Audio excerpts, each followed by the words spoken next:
Ouf, ma belle-sœur Nawal est revenue. Au moins, je ne serai pas seule cette nuit. Pour le reste, j'attendrai que Mohsen rentre du travail pour tout lui raconter.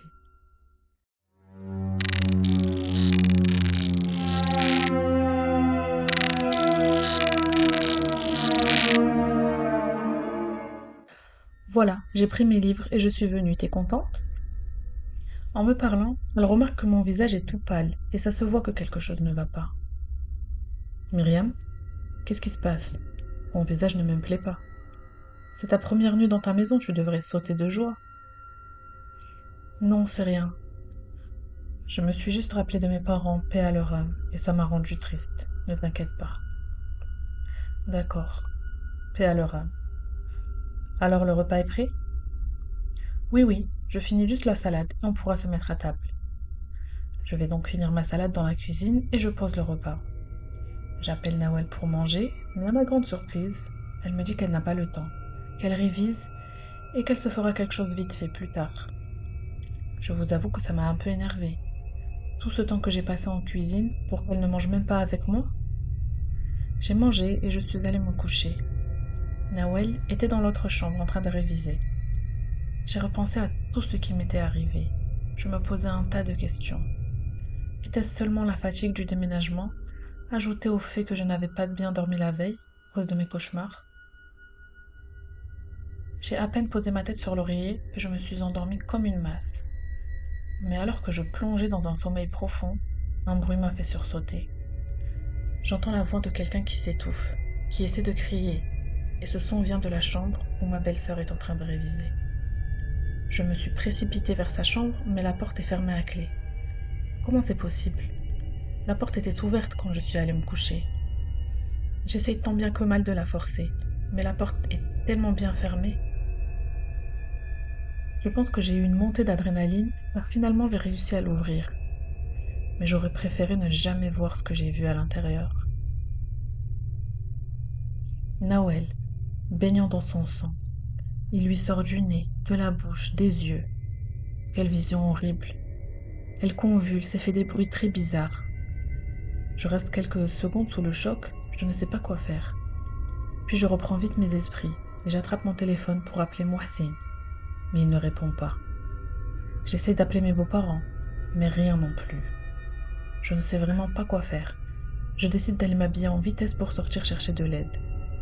J'ai tellement couru que je suis arrivée jusque devant la maison de mes beaux-parents. Ils n'habitaient vraiment pas très loin. Mais quel fut mon choc quand j'ai vu qui m'a ouvert la porte. C'est Nawel. Nawel, qu'est-ce que tu fais là? Je t'ai laissé à la maison, dans une mare de sang. Myriam, qu'est-ce qui t'amène en pleine nuit comme ça? Mais tu étais chez moi à l'instant. J'étais chez toi, oui, tout à l'heure. Et quand on a fini de déménager, je suis rentrée chez mes parents. Tu te rappelles pas? Je t'ai même proposé de passer la nuit avec toi, mais tu m'as dit de partir et de te laisser tranquille passer la nuit seule. Mais non, je t'ai dit d'aller récupérer tes affaires pour réviser et venir dormir avec moi. Là, elle pose sa main sur mon front pour voir si j'ai de la fièvre. Qu'est-ce que tu racontes? T'es malade? Quelque chose ne va pas? Qu'est-ce qui t'a pris de sortir en pleine nuit comme ça? Rentre au moins, ne reste pas dehors. Non, c'est bon. En fait, je suis juste venue voir si t'étais bien rentrée. Je m'inquiétais pour toi. Je t'ai vue fatiguée aujourd'hui à cause de mon déménagement. Je décide de retourner chez moi, et sur tout le chemin, les questions fusent dans ma tête. Est-ce que je deviens folle? Est-ce que j'ai rêvé ou est-ce que j'ai bien vu ce que j'ai vu? Est-ce que la vraie Nawel, c'est celle que j'ai laissée chez moi ou celle qui est chez ses parents? Je suis restée dans mes songes jusqu'à ce que j'arrive devant la résidence. Il fait très sombre. Vu que personne n'y habite, aucune lumière n'est allumée. Et il va bientôt être minuit. En plus, la rue est sombre car elle est un peu à l'écart de la rue principale. Il fait quasiment nuit noire. Et en regardant la résidence de l'extérieur, je dis: en voyant cette résidence de loin, on ressent l'horreur de la mort. Mais encore? Quels sont ces mots qui sortent de ma bouche sans que je m'en rende compte? La dernière fois, c'était la solitude de la tombe, et là, l'horreur de la mort. J'ai pris mes clés dans ma poche et j'ai tâtonné pour trouver le trou de la serrure. En entrant dans le hall du rez-de-chaussée, j'entendais pas derrière moi. Ouf, je ne suis pas seule, ça me rassure. Mais attendez, personne n'habite ici encore. J'ai paniqué, allumé le flash de mon téléphone et suis montée chez moi en courant à toute vitesse. Je vais aller chez moi m'enfermer à clé jusqu'à ce que mon mari rentre et qu'il me trouve une solution. En rentrant chez moi, j'entends encore un bruit. C'est une voix qui répète les mêmes mots sans cesse. Ma maison, ma maison, ma maison. J'ai suivi la voix pour savoir d'où elle provient. Et elle vient de ma chambre. Il est là, le vieil homme de mon rêve. Mais il est bel et bien réel. Je n'avais donc pas halluciné en voyant cette ombre dans la cuisine. Et peut-être était-ce même lui sous l'apparence de Nawel qui se noyait dans son sang. Je ne vous explique même pas mon état à ce moment-là. Mes jambes ne me portent plus, tellement je suis terrorisée. Je peux m'évanouir à tout moment. Il est assis par terre en tailleur, et il ne cesse de répéter « Ma maison, ma maison ». Autour de lui, plein d'affaires sont éparpillées. Je m'approche, sans même le vouloir, comme si je ne contrôlais pas mon corps, car c'est impossible que je m'en approche de moi-même, tellement j'en ai peur. Mais au fur et à mesure que je me rapproche, je vois qu'autour de lui, ce ne sont pas mes affaires, mais des os humains. Je n'ai qu'une idée à ce moment-là, c'est de m'échapper. Je n'en ai que faire de cette maison de l'horreur. En ouvrant la porte d'entrée, je tombe nez à nez encore avec lui. Et je lui claque la porte au visage. Comment je vais faire? À l'intérieur, il est là, et dehors, il est là aussi. Maintenant, je vois même une autre personne se déplacer dans la maison de façon très bizarre. Il avance assis et il avance debout, et il est enroulé dans un linceul. Cette maison a quelque chose de mauvais.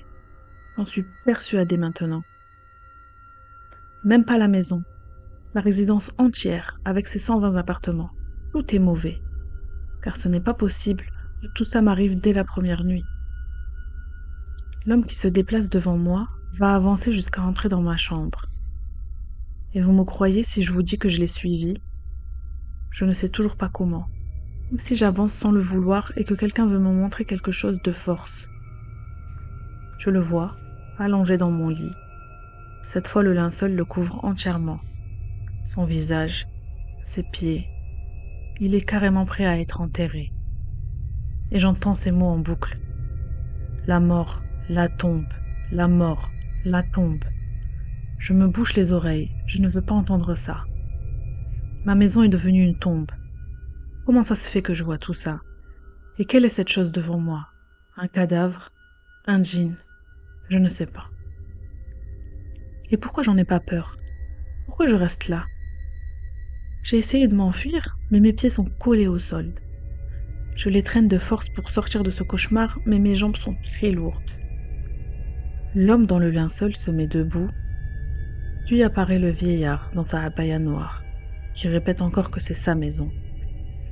Et d'un coup, il se met à en sortir de partout, plein de cadavres en linceul. Ils sortent de la salle de bain, de la cuisine, du salon. Ils errent dans la maison sans me toucher, comme s'ils ne me voyaient même pas. Il y en a quasiment une trentaine. La maison est pleine et l'homme en noir continue. Ma maison, ma maison. J'essaye de fuir mais impossible. Je reste collée là, les oreilles bouchées pour ne pas l'entendre. Je suis restée dans cet état jusqu'à perdre connaissance. Je me suis réveillée plus tard, terrorisée, en hurlant, et j'ai vu Mohsin et sa famille autour de moi. Mohsin, tu as vu ce qui... Je n'ai même pas eu le temps de finir ma phrase qu'il me dit. Attends, je vais t'expliquer ce qui se passe et ce qu'il y a dans cette maison. Un de mes amis au travail m'a dit que ces bâtiments sont construits sur un cimetière et que personne ne veut y habiter. Les seules personnes qui ont essayé d'y vivre ont eu les mêmes frayeurs que toi et pire encore. Moi aussi au début ça m'a paru bizarre des appartements à ce prix et que personne n'y vive encore. Mais hamdoulillah, il ne t'est rien arrivé de grave. L'être humain est arrivé à un tel point de méchanceté que pour le profit, il va jusqu'à profaner des tombes. J'espère que cette histoire vous aura plu. Si c'est le cas, n'hésitez pas à la liker, à laisser un petit commentaire et à la partager. Si toi aussi qui m'écoutes, tu as une histoire à me raconter, tu peux me l'envoyer sur l'adresse email que j'ai laissée en description. Je me ferai un plaisir de vous la raconter.